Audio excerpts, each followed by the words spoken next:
शुरू करते हैं क्लासेस। आप लोग अपने आप को कैमरा ऑन कर लेंगे। ठीक है। मैंने फेसबुक पे कह रहा हूँ, मैंने गूगल क्लासरूम पे चैप्टर वाइज क्वेश्चन अपलोड कर दिए हैं। थोड़ा उन क्वेश्चन को जरूर ट्राई कर लेना, ठीक है। ऐसे ट्राई मत करना, टाइम पास जैसा मत करना। मैंने चैप्टर वाइज क्वेश्चन उसमें अपलोड कर दिया है, ठीक है। आपसे रिक्वेस्ट है, जो चैप्टर आप यहाँ पे पढ़ लें, जैसे मान लेते हैं सॉल्यूशन प्लस कॉलिगेटिव प्रॉपर्टी आपने पढ़ लिया, तो पढ़ के और जो गूगल क्लासरूम पे आपने क्वेश्चन अपलोड किया है, आंसर की भी अपलोड कर दिया साथ साथ, ठीक है। तो आंसर की छोड़ देना, ये क्वेश्चन आप बस ट्राई करना, ठीक है। आंसर की लास्ट में देख लेना, लेकिन ये जरूर ट्राई करना। क्यों करना? क्योंकि इसमें हमने दो तरीके क्वेश्चन रखा है।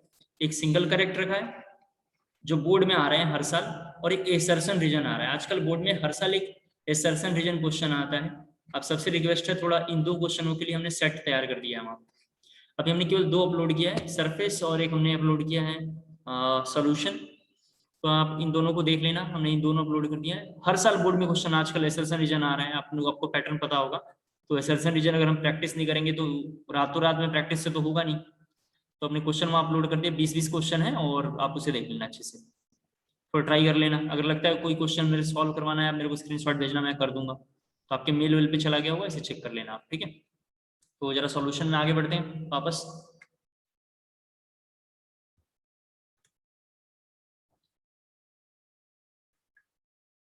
देखिए, लिखना आपको heading limitation of Henry law.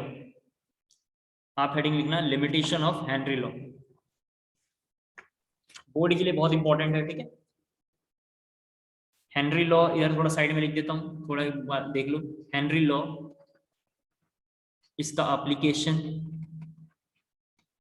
इसका लॉ, और इसके क्या कहते हैं, एप्लीकेशन, लॉ और लिमिटेशन, ये तीन बहुत इंपॉर्टेंट टॉपिक है। ये तीन बोर्ड के लिए बहुत इंपॉर्टेंट टॉपिक है। 3 नंबर के आते हैं यार, इसको जरा अच्छे से तैयार कर लेना, ठीक है। एक एक नंबर इंपॉर्टेंस रखता है। 70 नंबर का पेपर है, 30 नंबर प्रैक्टिकल की मैं गारंटी आपको देता हूँ। अगर कोई आपका भाई बहन प्रैक्टिकल इस बार दिया होगा तो उसे पता कर लेना कि सौरभ सर ने कैसे प्रैक्टिकल करवाया था। मैंने जाके पूरा कॉपी दिया था, आराम से कॉपी करो, अब मुझे बता देना कि प्रैक्टिकल हो गया है। तो बस उन्होंने करके बता दिया था कि सर प्रैक्टिकल हो गया, और बाकी 30 नंबर उसको हमने दे दिया। नंबर के टाइम में मैं वहाँ खड़ा था, लक्ष्मण सर खड़े थे, तो 30-30 नंबर मिल गए हैं। आपको भी मिल जाएंगे, परेशान होने की जरूरत नहीं है। बस आप थोड़ा थ्योरी तैयार अच्छे से कर लेना। तो लिमिटेशन ऑफ हेनरी लॉ में लिखेंगे, पहला, pressure of gas is not too high. हमारी हेडिंग है लिमिटेशन ऑफ हेनरी लॉ, ठीक है। इसमें लिखेंगे pressure of gas is not too high. Pressure of gas is not too high. Second लिखेंगे temperature is not too low. Second लिखेंगे temperature is not too low. Second हमारी मतलब point है, temperature is not too low. Third point है, gas should not be highly soluble in water. Gas should not be highly soluble in water. Gas should not be highly soluble in water। जो लोग अभी join किए हैं, वो जब मैं ये वीडियो खत्म कर दूंगा, मैंने यूट्यूब पे अपलोड कर दूंगा, 5 मिनट शुरू के थोड़ा वीडियो देख लेना, हाँ? याद से देख लेना, बहुत जरूरी। गैस शुड नॉट बी, आप लोगों ने हाईली soluble in water। अगला पॉइंट लिखना, gas should not undergo, gas should not undergo any reaction, any reaction with solvent, with solvent. Wait करना जरा 1 मिनट, हाँ।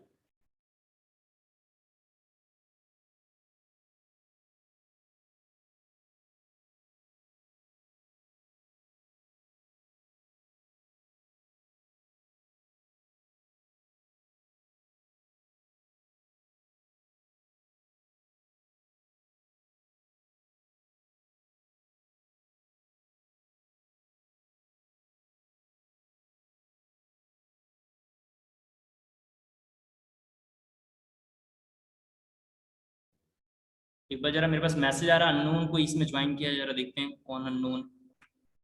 पता नहीं कैसे गूगल ने मैसेज मेरे को ड्रॉप किया है। ठीक तो है, अननोन तो कोई नहीं है इसमें।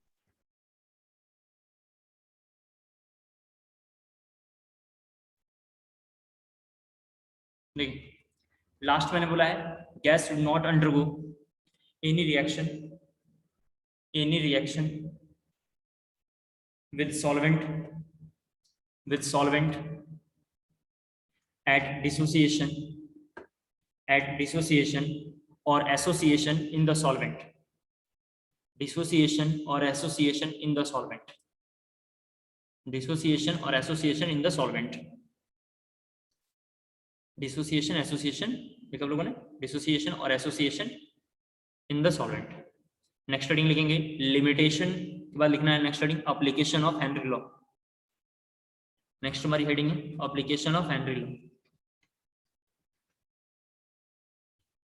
थोड़ा 2-3 बातें सुन लें फिर अब लिखना. मैंने बताया हेनरी लॉ बॉडी के लिए बहुत इंपॉर्टेंट है, इसका लॉ बहुत इंपॉर्टेंट है, एप्लीकेशन बहुत इंपॉर्टेंट है और लिमिटेशन इसका बहुत इंपॉर्टेंट है. इन तीनों को आप अच्छे से तैयार कर लेना. 3 नंबर के आते हैं क्वेश्चन यार, 3 नंबर बड़ा इंपॉर्टेंस रखता है 70 नंबर में, इसको अच्छे से तैयार करना. जो लोग लेट ज्वाइन किए 5 मिनट शुरू की वीडियो देख लेंगे तो उनको थोड़ा और अच्छे से क्लियर हो जाएगा. मैंने ये सब पढ़ा दिया. थोड़ा एप्लीकेशन ऑफ हेनरी लॉ जरा समझेंगे. यहाँ पे थोड़ा देखो ऊपर क्या है, आपको शायद पढ़ाया होगा जियोग्राफी वगैरह में या एनवायरमेंट इकोलॉजी में पढ़ाया गया होगा कभी कि वाटर मॉलिक्यूल है, ये लैंड है इसका थोड़ा सा, और ये फिर इस तरीके से मान लेते हैं माउंटेन है. ये लैंड है, ये माउंटेन है, और यहाँ पे कोई मान लेते हैं जो भी रिवर है मान लेते हैं, या बेसिकली H2O है कहीं पे भी रखा हुआ है. तो आप तो जानते हैं जितने भी यहाँ पे जितने भी मान लेते हैं कि एनिमल रहते होंगे, ये सब एनिमल है, आप जानते हैं ये सब एनिमल है. जो भी यहाँ पे इस तरीके से एनिमल रहते होंगे ये सबको ऑक्सीजन चाहिए. यहाँ पे भी जो एनिमल रहता है इनको भी ऑक्सीजन चाहिए. जैसे यहाँ पे एक एग्जांपल ले लेते हैं, यहाँ पे कौन रहता होगा, फिश रहते होंगे, फिश को भी ऑक्सीजन चाहिए. आपने अक्सर देखा होगा किसी गाँव के आसपास में अगर आपके तालाब होगा तो आप देखेंगे अगर यहाँ पे कोई फीस वगैरह बहुत ज़्यादा है तो अगर तालाबों में बहुत ज़्यादा फीस अगर अमाउंट बढ़ने लगा तो इस तालाब की जो ऑक्सीजन होगी धीरे धीरे डिक्लाइन कर जाएगी, खत्म कर जाएगी. एक बार फिर से 4-5 लाइनें बोल रहा हूँ, सुन लें. वही एप्लीकेशन ऑफ हेनरी लॉ है. तालाब में अगर आपके गांव के आसपास में कोई पॉन्ड, रिवर, तालाब कुछ भी होगा, ऐसा कोई देखना जहाँ पे पानी होल्ड करता हो, मतलब माइग्रेट ना करता हो, ठहरा हुआ पानी हो, तो ऐसे वाले में जो मछलियां अगर रहती हैं, अगर कंटिन्यू मछली की अमाउंट बढ़ने लगेगी तो धीरे धीरे इस तालाब की क्या होगी, ऑक्सीजन खत्म हो जाएगी. एक टाइम ऐसा आएगा कि धीरे धीरे मछलियां मर के क्या होंगी, बाहर निकलेगी. अगर आप इसका सबसे बेहतरीन एग्जाम्पल दसुआ में देखना चाहते हैं तो मैं बताता हूँ. दसुआ में शिव मंदिर, पिछले साल शिव मंदिर के आसपास में मैं एक बार गया था, अभी एग्जैक्ट इस साल तो बहुत ही कम गया हूँ. पिछले साल जा रहा था तो एक बच्चे ने बोला कि यहाँ पे हनुमान जी या कोई भीम जी ने कुछ ऐसा गदा वदा मार के और एक नदी निकाल दिया था, मतलब तालाब टाइप का कुछ बना दिया है. तो मैं गया तालाब देखने के लिए, वहाँ पे क्या हुआ है तो मैं देख रहा था मछलियां बहुत किनारे पे मरी हुई थी. तो मैंने एक मछली को हाथ पे उठा के देखा, वैसे तो मैं कुछ भी खाता पीता नहीं हूँ, लेकिन मैंने उठा के देखा तो ऑक्सीजन की वजह से मछली मर गई थी. मैं समझ गया था इसमें ऑक्सीजन की कमी है, क्योंकि वो लैंड पहले से फिक्स है, बाउंड्री फिक्स कर दिया इन लोगों ने. ठीक है, तो बेसिकली क्या होगा, ऑक्सीजन की वजह से मर जाएंगी. जब ऑक्सीजन की वजह से मरेंगी तो जो आसपास के कीड़े मकोड़े होंगे उसको खाएंगे, या ये क्या करेंगे, इसके बेस में आके धीरे धीरे गिर जाएंगे. जब बेस में गिरेंगे तो यहाँ पे इसको जो होगा बैक्टीरिया खा के खत्म कर देंगे, इसको बैक्टीरिया खा के मिट्टी जैसा बना देंगे, कन्वर्ट कर देंगे. एक ऑप्शन मछलियों को मरने का ही है. दूसरा ऑप्शन क्या है कि यहाँ पे आपने देखा होगा बहुत सारे मतलब जो होंगे इस तरीके के छोटे छोटे पेड़ पौधे अगर आ जाते हैं, इस तरीके से बहुत सारे पेड़ पौधे आ जाते हैं जिसपे सनलाइट, जरा देखना ये सनलाइट जो है, सनलाइट आपको तो पता है कि वाटर में चाहिए, वाटर में आएगा, मछलियां बाहर निकलती हैं, ऑक्सीजन लेती हैं, फिर चली जाती हैं. मछली जो है ऑक्सीजन कैसे लेती है, अपने जो है लंग्स वगैरह से लेते हैं, हम लोग जानते हैं. तो ये ऑक्सीजन लेते हैं फिर लोग कंटिन्यूस में घूमते रहते हैं. तो अगर ये जो यहाँ से मान लेते हैं कि सनलाइट अगर पास हो रहा है, अगर ये यहाँ पे जो भी कुछ भी कह लो, इनके बहुत सारे नाम हैं, जैसे बहुत सारे नाम हैं आप जानते हैं, तो मैं मान लेता हूँ कि जो स्मॉल प्लांट है ये क्या करेंगे, इसको अगर होल्ड कर देते हैं सनलाइट को, सनलाइट अंदर नहीं आ पाएगा. जब अंदर नहीं आ पाएगा तो अंदर के आसपास में जो भी इक्वेटिस स्पीसीज होंगी, ये सब के सब मर जाएंगे. दूसरा ये थर्ड पॉइंट क्या है, जरा देखें आप. इक्वेटिस स्पीसीज के लिए ठंड के दिनों में बाहर का टेम्परेचर आप जानते हैं बहुत ठंडा रहता है. जैसे ये बाहर एनवायरनमेंट है तो इसका टेम्परेचर मान लेते हैं बहुत ठंडा रहता है. लेकिन आप कभी पानी वगैरह में जाएंगे तो देखेंगे जो मछलियां रहती हैं वो अंदर रहती हैं, क्योंकि इनका टेम्परेचर जो होता है ठंडा नहीं रहता है, इनका टेम्परेचर हाई रहता है, मतलब गर्म रहता है. तो यही लेके 3-4 हमें एप्लीकेशन लिखना है. तो पहला एप्लीकेशन हम लिखेंगे solubility of CO2 in cold drink. First इसका एप्लीकेशन है solubility of CO2 in cold drink. दूसरा लिखेंगे aquatic species are more comfortable in cold water.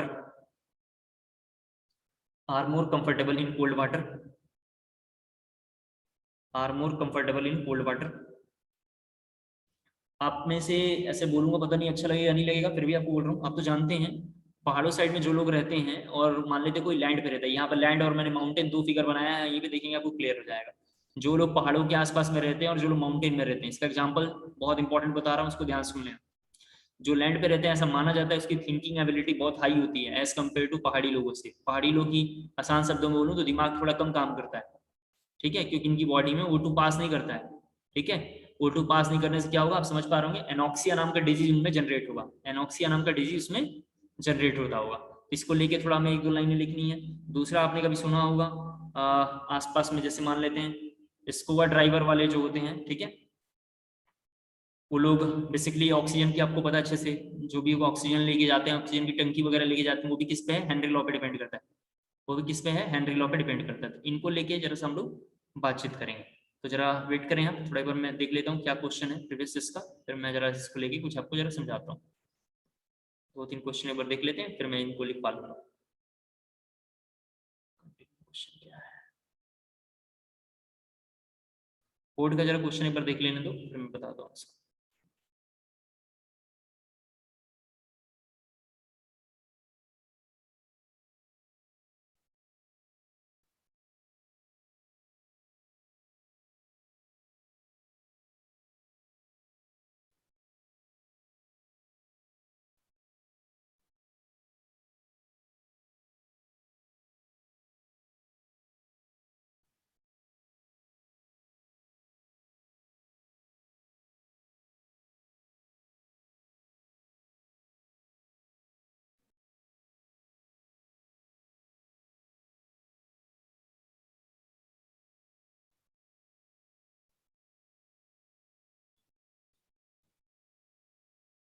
लिखना दो तीन ऐसे लिखना, थोड़ा बोर्ड में क्वेश्चन है तो लिखेंगे। At high altitude, at high altitude the partial pressure of oxygen, at high altitude the partial pressure of oxygen is less than that, is less than that at ground level, is less than that at the ground level.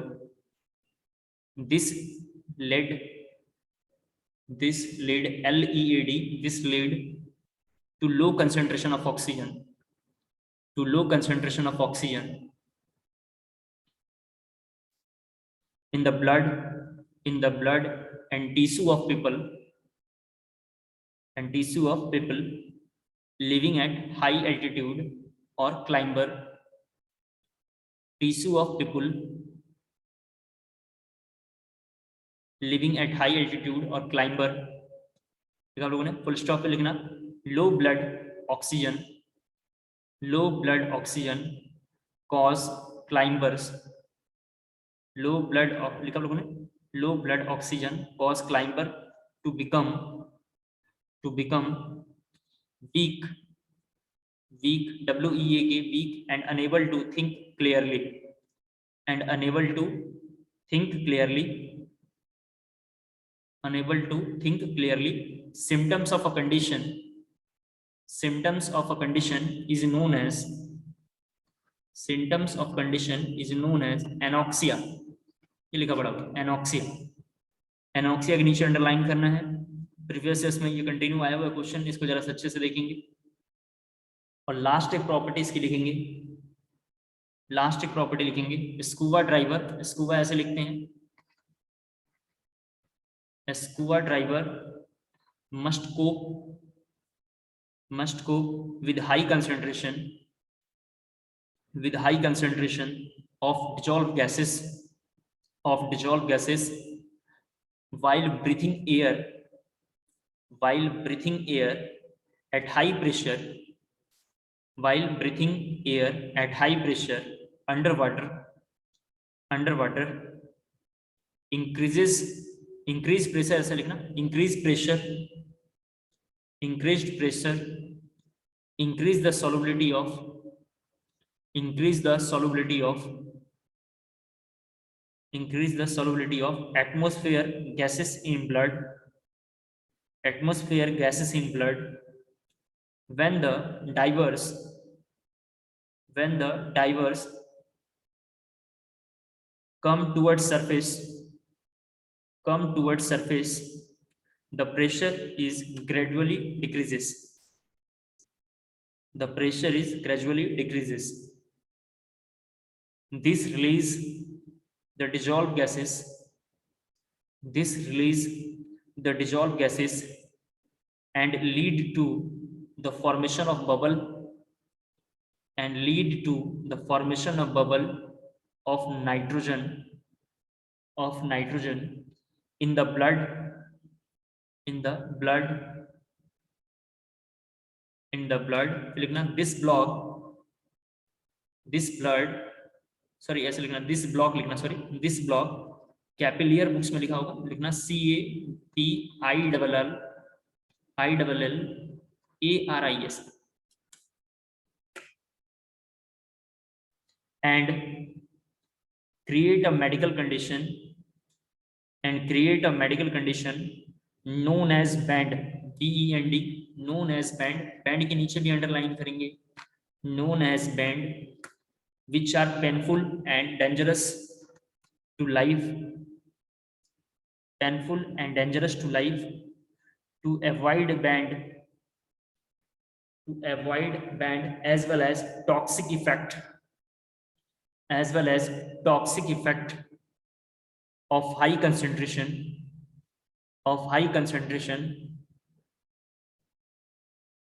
of nitrogen in the blood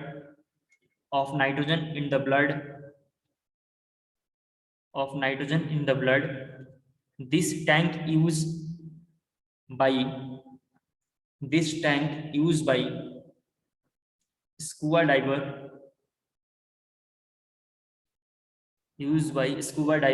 are filled with air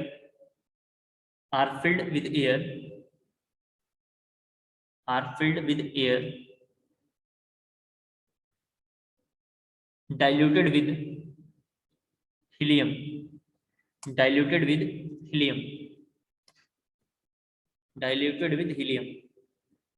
एक बार previous में question पूछा हुआ है, थोड़ा यहाँ पे लिख देता हूँ 56.2%। ये कहाँ से आ रहा है, ये ऐसे लिखा हुआ है 32.1% ऑक्सीजन, ये 56.2 नाइट्रोजन है, ठीक है, ये नाइट्रोजन है।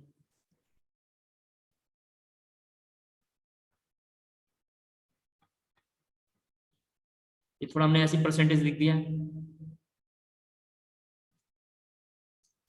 इसके बाद देखें एक थोड़ा दो तीन टॉपिक और आसान थोड़ा है। एक का नाम है लिक्विड स्टेट, थोड़ा यहाँ देखेंगे एक टॉपिक लिखा हुआ है लिक्विड स्टेट का ही नाम सॉल्यूशन है हमारे कोर्स में। लिक्विड स्टेट दो तरीके का है, पहला है मिसिबल, फर्स्ट हमारा miscible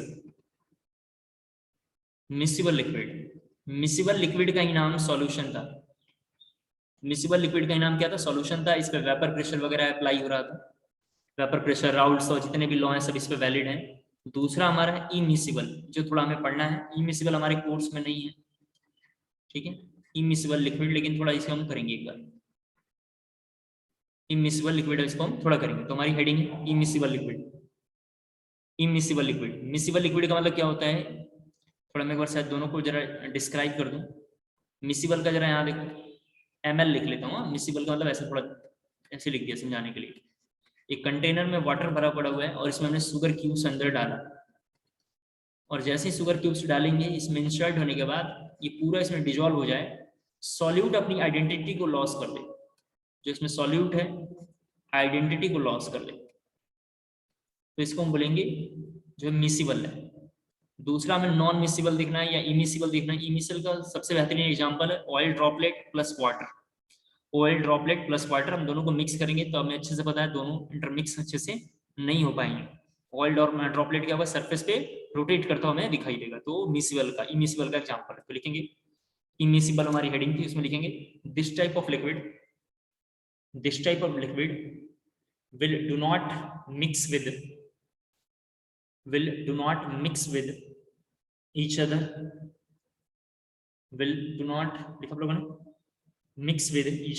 and it is used to separate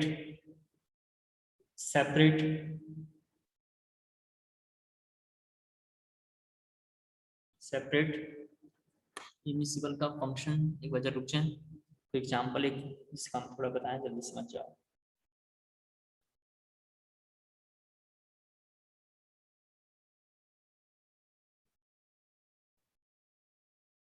ऐसे लिखो, वेट करो जरा सा, क्वेश्चन थोड़ा सा देखते हैं कोई इसका पूछा हुआ।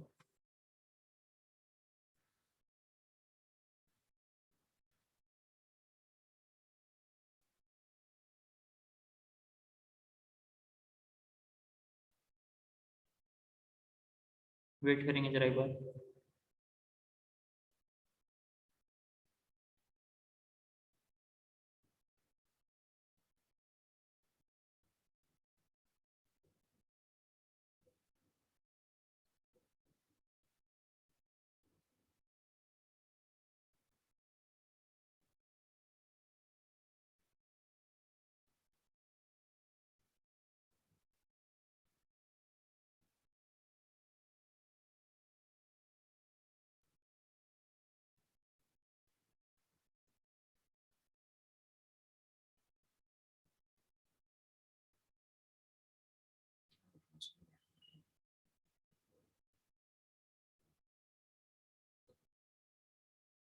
Used to separate ऐसे लिखना, organics लिखना, used to solvent organic liquids लिख लेना, used to separate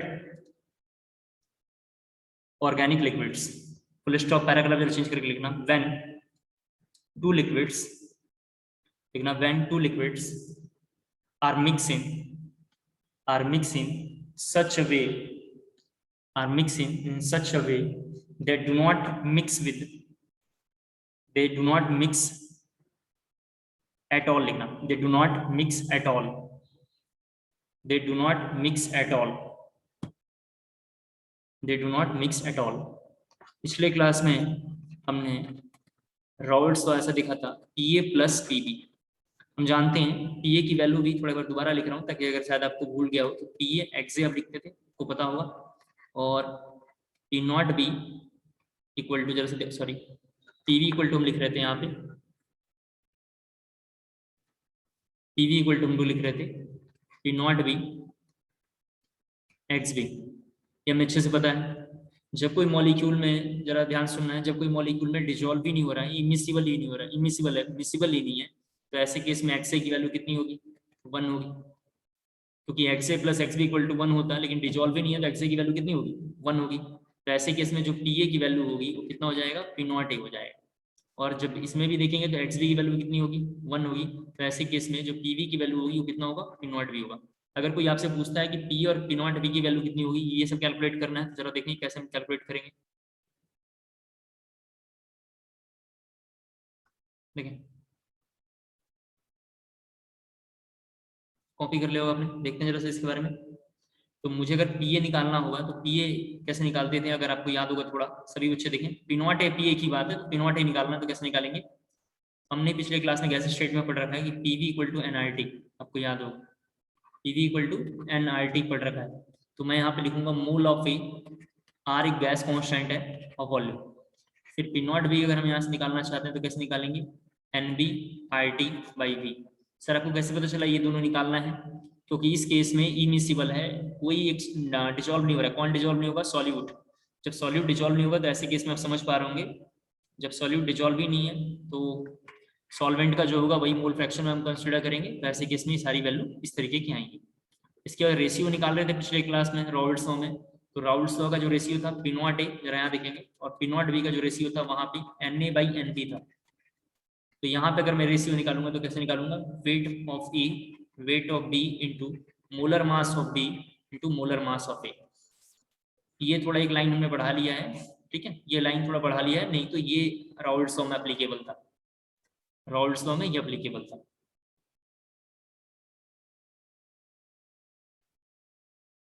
उम्मीद करता हूँ क्लियर हो गया होगा, आपने लिख लिया होगा इतनी बातें। इन पूरी बात को देख के मुझे ये बातें पता चल रहा है कि जो पीटी होगा मिसिबल सॉल्वेंट के लिए हम ऐसे लिखते हैं, मिसिबल लिक्विड्स के लिए ये थोड़ा ऐसे लिखता हूँ, इमिसिबल लिक्विड के लिए आई एम, इमिसिबल लिक्विड के लिए हम ऐसे लिख रहे हैं। और जो पीटी है यहाँ पे देखिए, टोटल प्रेशर जो है वो पी नॉट ए से लेके पी नॉट के बी के बीच में वेरी कर रहा था राउल्ट्स लॉ के केस में, यानी मिसिबल लिक्विड के बीच में वेरी कर रहा था, मिसिबल लिक्विड के बीच में ये वेरी कर रहा था। ये राउल्ट्स लॉ में हमने देख रखा है, आप देख सकते हैं राउल्ट्स लॉ के लेक्चर में हम लोगों ने राउल्ट्स लॉ का फर्स्ट लॉ देखेंगे तो वहां पर इसको हमने किया है। उम्मीद करता हूँ आपको क्लियर हो पा रहा होगा, वहां हमने इसको ऐड किया। लिखेंगे थोड़ा इसमें एक लाइन लिखना है, सिंस टोटल वेपर प्रेशर, लिखेंगे since total vapour pressure is higher so boiling point is lower. ये भी पिछले क्लासों की लाइन है, वही रिपीट कर रहा हूँ। Since total vapour pressure is higher so BP is lower, that is immiscible liquid, that is immiscible liquid solution will boil at temperature which is smaller than BP of individual solution, BP of individual solution।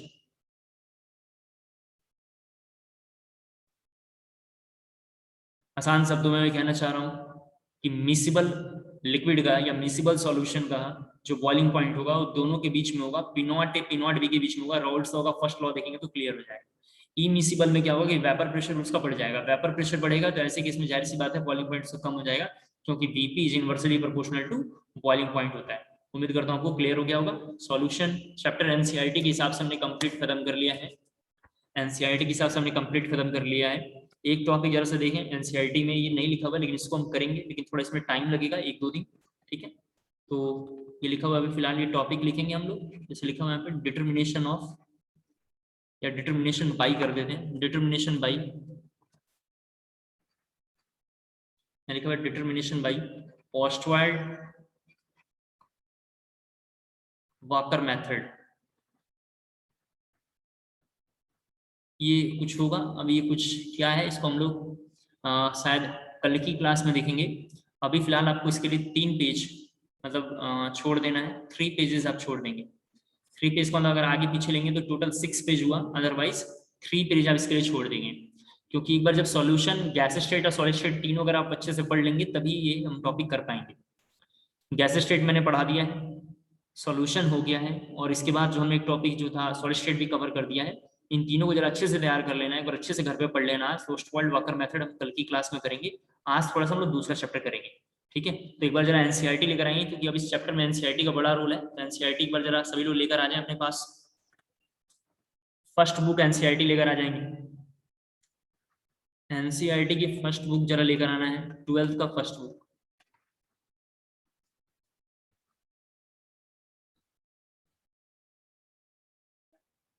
NCERT का first book लेकर आना है।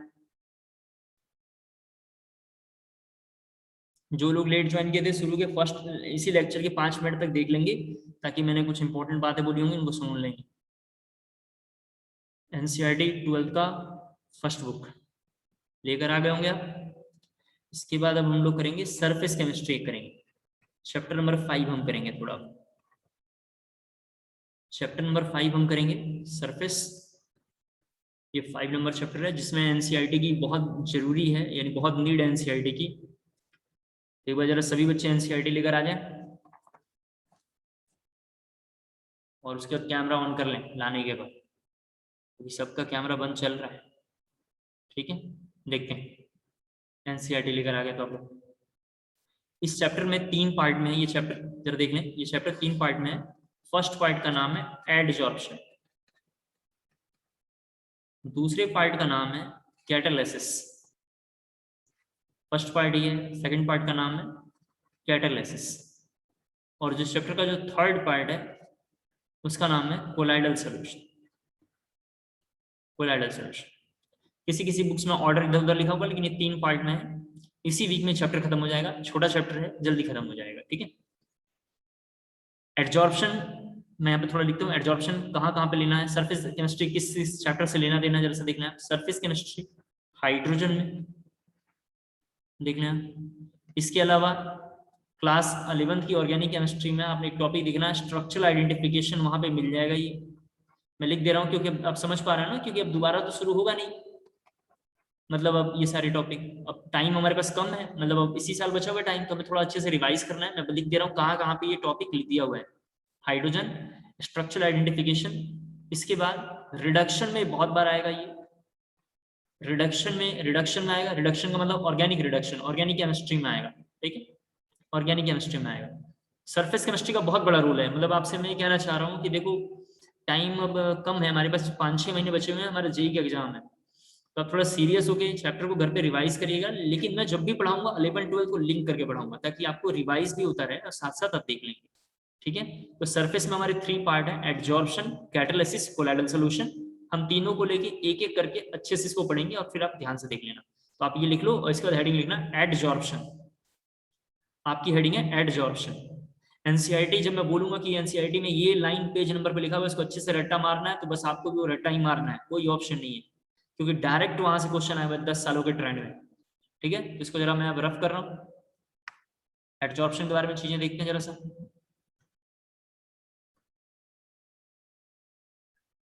देखिए हमने, please यहाँ थोड़ा देखो, class 11 में मोल कंसेप्ट एक बार 12th में रिवाइज कर लिया, मोल कंसेप्ट 2 भी रिवाइज कर लिया है, गैस स्टेट भी हमने कर लिया है, इसके बाद सॉलिड स्टेट एक चैप्टर हमने कर लिया है, लिक्विड स्टेट भी हमने कर लिया है, ये 3-4 चैप्टर हमने कर लिया है। केमिकल एक बार मैं आपको कुछ दिन में रिवाइज कराऊंगा जब काइनेटिक्स आपको पढ़ाऊंगा, तो ये एक बार मैं रिवाइज कराऊंगा जब काइनेटिक्स पढ़ाऊंगा। तो अभी मुझे इलेक्ट्रो पढ़ाना है, इसके बाद कमिंग वीक में शायद हम इलेक्ट्रो शुरू करेंगे। इलेक्ट्रो का लिंक जो है आयनिक से है, अगर आपका आयनिक खराब हुआ इलेक्ट्रो जाएगा, आप देख लेना। ठीक है, इसके बाद एक बार जब मैं न्यूक्लियर केमिस्ट्री पढ़ाऊंगा तो मैं यहाँ पे एटॉमिक स्ट्रक्चर के बारे में बात करूंगा हल्का सा। ठीक है, एटॉमिक स्ट्रक्चर के बारे में बात करूंगा। तो 11th के भी कुछ कुछ टॉपिक मैं रिवाइज करा दूंगा, आप इन्हें अच्छे से तैयार कर लेना। वैसे घर पे धीरे धीरे खुद रिवाइज रखिए, संडे के संडे भी पढ़ते रहना चाहिए, धीरे धीरे काम आसान हो जाएगा। तो थोड़ा अब देखते हैं एडजॉर्प्शन के बारे में क्या है, 10-15 मिनट स्क्रीन पे जरा देखेंगे तभी थोड़ा आपको समझ में पूरी बात आएगा। एडजॉर्प्शन ये टॉपिक हमने कई बार किया है, लेकिन दोबारा इसे देख रहे हैं। एक वर्ड लिखा हुआ है एब्जॉर्प्शन और एक वर्ड लिखा हुआ है यहाँ पे एडजॉर्प्शन। इन दोनों वर्ड में पूरी स्पेलिंग सेम है, लेकिन यहाँ पे केवल एक फर्क है, एक में बी लिखा हुआ है, एक में डी लिखा हुआ है, बस इतना फर्क है। एक में ए बी है, एक में ए डी है।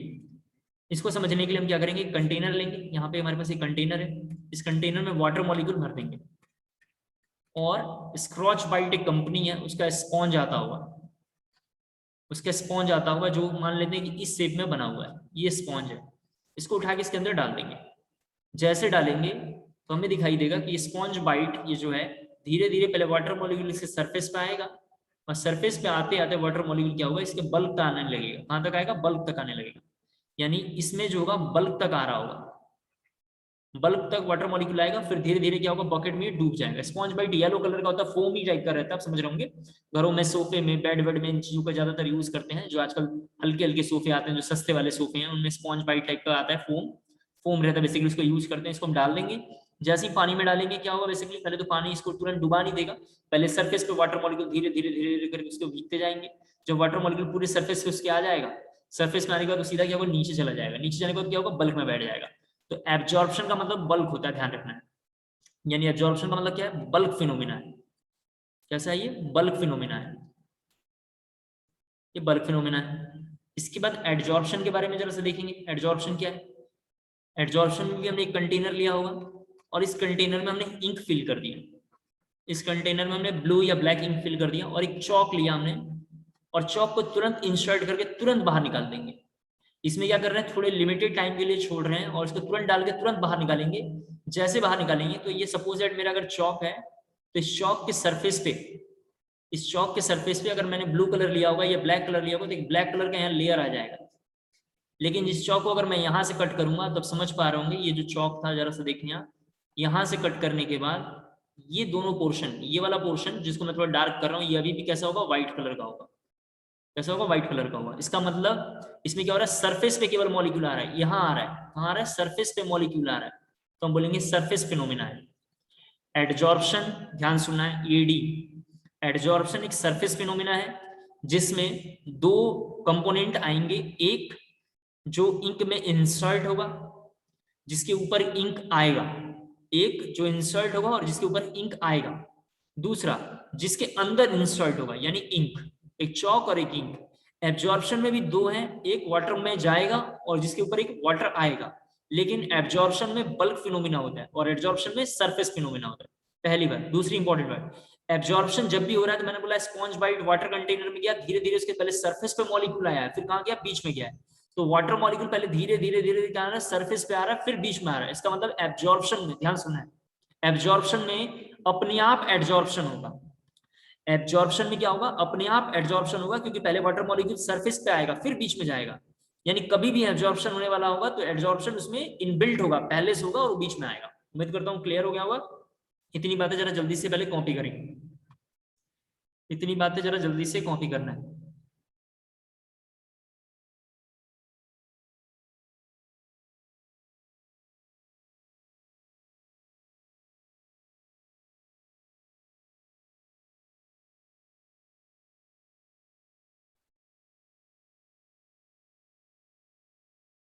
लिखेंगे इसके बाद थोड़ा सा 2-3 लाइनें एड्जॉर्प्शन में। एड्जॉर्प्शन में लिखेंगे the accumulation of molecular species, the accumulation of molecular species at the surface, at the surface rather than in the bulk of, rather than in the bulk of solid or a liquid, in the bulk of a solid or liquid is termed as adsorption, is termed as adsorption, is termed as adsorption.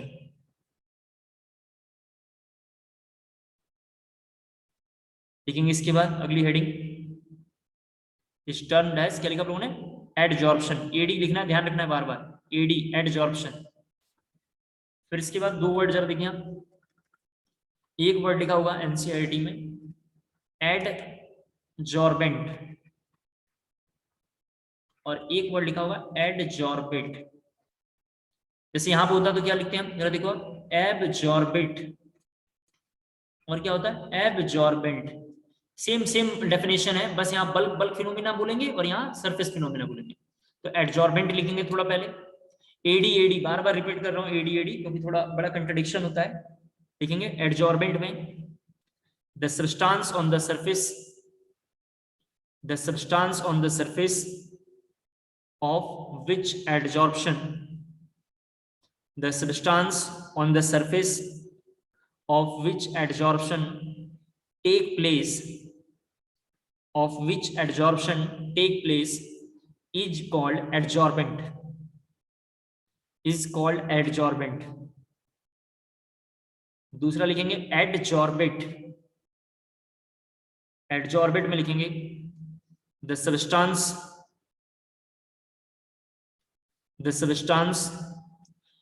which get accumulated at the surface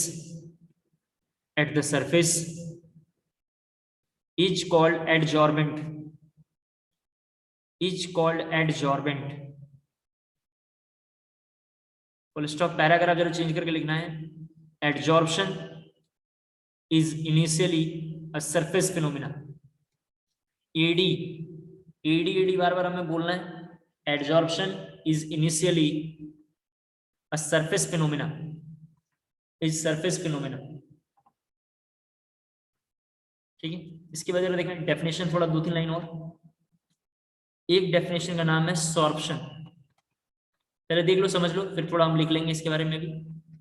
और एक का नाम है डीसॉर्प्शन। Chemistry में D का मतलब होता है बाहर करना, आपको याद होगा, डी इलेक्ट्रोनेशन, डी कार्बोक्सिलेशन, या डी जहां भी वर्ड आएगा, डी सिमेट्रिक आपको याद होगा, ऐसे कुछ भी नाम आएंगे तो डी का मतलब केमिस्ट्री में बाहर करना। सॉर्प्शन क्या होता है जरा देखिए आप, यहाँ पे मेटल का कोई हम रख देंगे, जैसे कोई मेटल का नाम है निकल, नाम है इसका, निकल या प्लेटिनम या पैलेडियम, आप तो जानते हैं, जरा यहाँ देखो, आप तो जानते हैं कि ये डबल बॉन्ड है,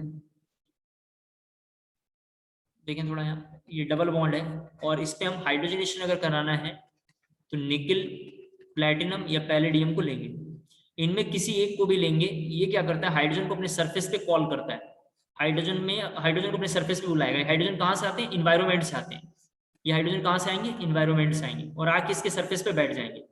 इस पूरे प्रोसेस का नाम बुक्स में लिखा होगा सॉर्प्शन। सॉर्प्शन क्या है, अपने आप सेल्फ प्रोसेस होके हाइड्रोजन अगर डी ब्लॉक के मेटल्स लाइक निकल, प्लेटिनम या पैलेडियम, डी ब्लॉक का ही मेटल क्यों लेंगे, ये कॉम्प्लेक्स कंपाउंड में हमें क्लियर होगा क्योंकि वहां नाम होगा डी एंड एफ ब्लॉक, हम वहां पूरा पढ़ेंगे। अभी यहाँ पे डी ब्लॉक के मेटल के आके सरफेस क्या होंगे, बैठ जाएंगे। सेल्फ आके बैठने की टेंडेंसी का नाम होगा सॉर्प्शन। सिमिलर अगर कोई यहाँ पे जरा देखें, अगर कोई मॉलिक्यूल हाइड्रोजन मॉलिक्यूल यहाँ बैठा हुआ है, जरा देख लें, यहाँ पे हाइड्रोजन मॉलिक्यूल बैठे हुए हैं और इसको हिट करके हाइड्रोजन मॉलिक्यूल यहाँ से अगर हम बाहर कर दें यानी भगा दें, ऐसे केसेस में इस प्रोसेस का नाम होता है डीसॉर्प्शन। इस प्रोसेस का नाम है डीसॉर्प्शन। सॉर्प्शन एक फिनोमिना है जहां पे एडजॉर्प्शन एब्जॉर्प्शन दोनों होगा। बोर्ड में से क्वेश्चन आए हुए हैं तो इनके बारे में जरा हम बात करेंगे। तो लिखना आप थोड़ा हेडिंग सॉर्प्शन, लिखेंगे आप थोड़ा हेडिंग सॉर्प्शन। सॉर्प्शन में लिखना, सॉर्प्शन में लिखना व्हेन एडी एडजॉर्प्शन, एडी बार बार मैं बोलूंगा ध्यान से सुनना है, when AD adsorption and AB absorption, when AD adsorption and AB absorption take place simultaneously,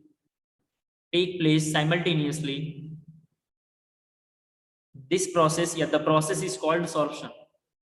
The process is called sorption. Next heading लिखेंगे desorption, लिखेंगे इसमें the process of removing an adsorbate from the surface of adsorbent is called desorption,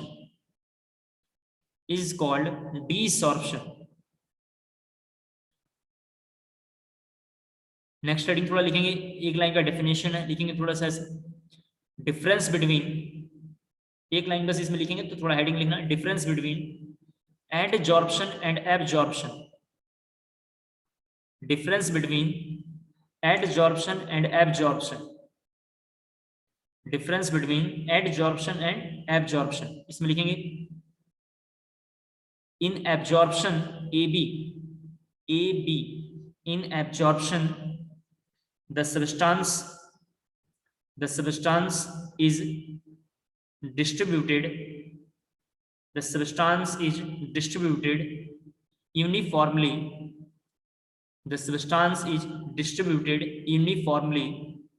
throughout the bulk, whereas in adsorption the concentration is higher at the surface as compared to bulk,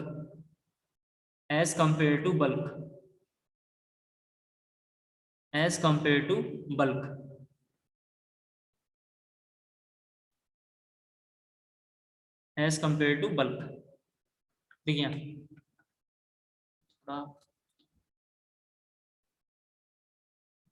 देखते हैं PPT एक बार, surface chemistry नाम है, ये कहाँ मिलेगा, next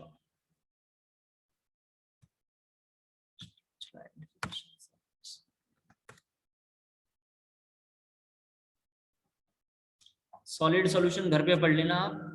और हमने गूगल क्लासरूम पे क्वेश्चन अपडेट किया है, आप सबसे रिक्वेस्ट है कुछ भी हो जाए यार, कुछ भी हो जाए, थोड़ा आपसे रिक्वेस्ट ये है कि उन क्वेश्चन को ट्राई कर लेना, क्योंकि हर साल एसर्जन रीजन से क्वेश्चन आ रहा है, हर साल single correct board level question आ रहा है। तो हमने वो अरिहंत, हमने जीआरबी और कई बुकों को उठा के जो उसके इंपॉर्टेंट क्वेश्चन थे, दिनेश उनेश को, प्रदीप को जो बोर्ड में आते थे, उनको लेके हमने एक बना लिया है सैंपल पेपर, मतलब टॉपिक वाइज आप देख लेना, ठीक है। थोड़ा देखते हैं वापस स्लाइड में आ जाइए, हाँ स्लाइड, सबको स्लाइड दिख रहा है, जरा से देखिए, देखिए सरफेस केमिस्ट्री के बारे में थोड़ा ये लिखा हुआ है, इसको जरा देखते हैं।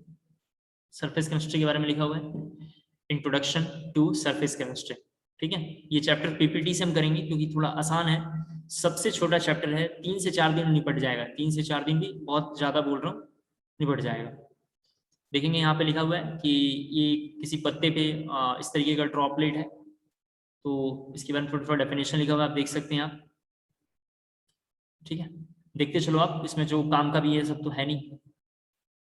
फिर यहाँ पे लिखा हुआ है फॉग वगैरह के बारे में, फॉग कैसे फॉर्म होता है। ठीक है, उम्मीद करता हूँ समझ पा रहे होंगे। फर्दर फिर आगे बढ़ते हैं। ये लिख रहा है after studying this chapter you will be able to answer all the question. ठीक है, जो क्वेश्चन यहाँ पे हमने लिखा था उनके सारे आंसर आप दे पाएंगे। इसके बाद लिखा हुआ surface chemistry deals with the phenomena that occurs at the interface of two phases. ठीक है, लिक्विड गैस, लिक्विड सॉलिड, इस तरीके से बुक्स में लिखा हुआ होगा। इसके बाद यहाँ पे थोड़ा थोड़ा डेफिनेशन जरा से देखो लिखा हुआ है, at the bulk phase that we come across in surface chemistry may be pure compound और सॉल्यूशन। ठीक है, दूसरा लिखा हुआ है the interface is normally a few molecule thick but its area depend on the size on the particle of बस bulk phases. ये हम थोड़ा सा आपको बताएंगे एरिया और एरिया पे कैसे डिपेंड करता है, ये जब हम टाइप्स ऑफ एडजॉर्प्शन देखेंगे तब हम बताएंगे आपको। फिर एमसीक्यू क्वेश्चन लिखा हुआ है the surface chemistry deals with, यहाँ पे बोल रहे क्या हुआ, the interface of the two faces होगा, इसका आंसर क्लियर हो पा रहा होगा। फिर एडजॉर्प्शन के बारे में जरा सब देखते हैं। एडजॉर्प्शन के बारे में थोड़ा थोड़ा डेफिनेशन लिखा हुआ है, the surface of a solid has tendency to attract and retain the molecule of the phase with which it comes into contact. पढ़ लेंगे बस ऐसे लाइन, थोड़ा हम धीरे धीरे इसमें चलेंगे। लिखा हुआ लेट अस सी हाउ, इसके बारे में थोड़ा थोड़ा डेफिनेशन लिखा हुआ है एडजॉर्प्शन के बारे में, जरा देखो आप। सेम लाइन हमने कुछ यहाँ पे मेंशन किया है, आप अपने डेफिनेशन में देख सकते हैं, ऑलमोस्ट सेम लाइन हम यहाँ पे मेंशन किया है। उम्मीद करता हूँ आपको क्लियर हो पा रहा होगा। एडजॉर्प्शन के बारे में जरा यहाँ पे सभी बच्चे स्क्रीन पे देखें, एडजॉर्प्शन आपको क्लियर होगा। ये कुछ मॉलिक्यूल जा रहे हैं, जरा देखेंगे, और जो वैकेंट स्पेस है वहां बैठ गया होगा, इस तरीके का। क्लियर हो पा रहा होगा, देख लें आप जरा सा। तो इस तरीके का जो मॉलिक्यूल है ये एडजॉर्बेट है। कौन एडजॉर्बेट है और कौन हमारा एडजॉर्बेंट है, इनको थोड़ा अच्छे से देखना है आपको। ठीक है, एडजॉर्प्शन के फिनोमेना में कौन एडजॉर्बेंट होता है और कौन एडजॉर्बेंट है, आपको क्लियर हो पाएगा। पढ़ लिया होगा आपने ये पूरी लाइन।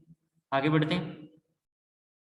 इसके बाद यहाँ पे लिखा हुआ है and the substance on whose surface adsorption take place is called adsorbent. मैंने एडजॉर्बेंट भी आपको भी थोड़ी देर पहले समझाया है, एडजॉर्बेंट भी मैंने आपको समझा दिया।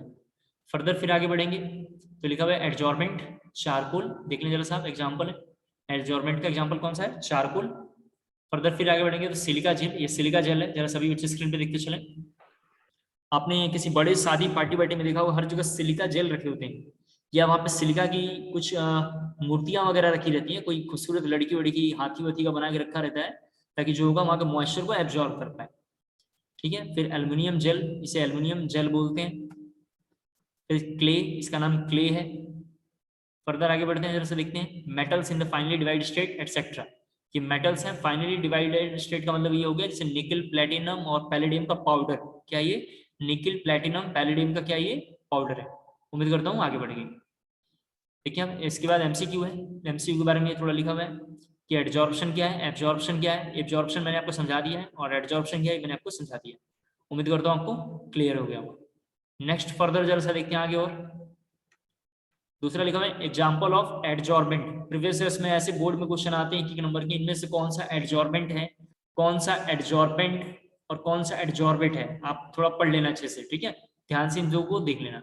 उधर एब्जॉर्प्शन में क्या हुआ, एब्जॉर्बेट, एब्जॉर्बेंट, यहाँ क्या होगा एडजॉर्बेंट और एडजॉर्बेंट। क्लियर हो गया होगा।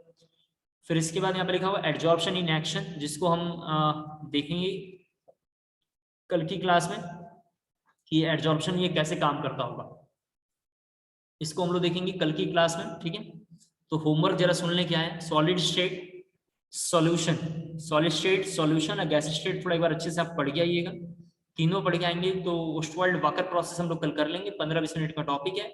सॉल्यूशन के बाद हम लोग इसमें चैप्टर में सरफेस केमिस्ट्री में कंटिन्यू अगर आगे बढ़ते हैं तो इस वीक में सरफेस हमारा खत्म हो जाएगा। इस वीक में हमारा सरफेस अगर खत्म हो जाएगा तो कमिंग वीक में मेटलर्जी और टी ब्लॉक हम एक साथ करेंगे। मेटलर्जी और टी ब्लॉक एक साथ करेंगे, जिसमें पीरियोडिक टेबल, केमिकल बॉन्डिंग सबको एक साथ लेके करेंगे, और उनके भी मैं 20 क्वेश्चन या जो इंपॉर्टेंट क्वेश्चन मुझे लगेगा मैं आपके गूगल क्लासरूम पर अपडेट कर दूंगा। आप सबसे रिक्वेस्ट है वहां से डाउनलोड करके उसको सॉल्व कर लेना।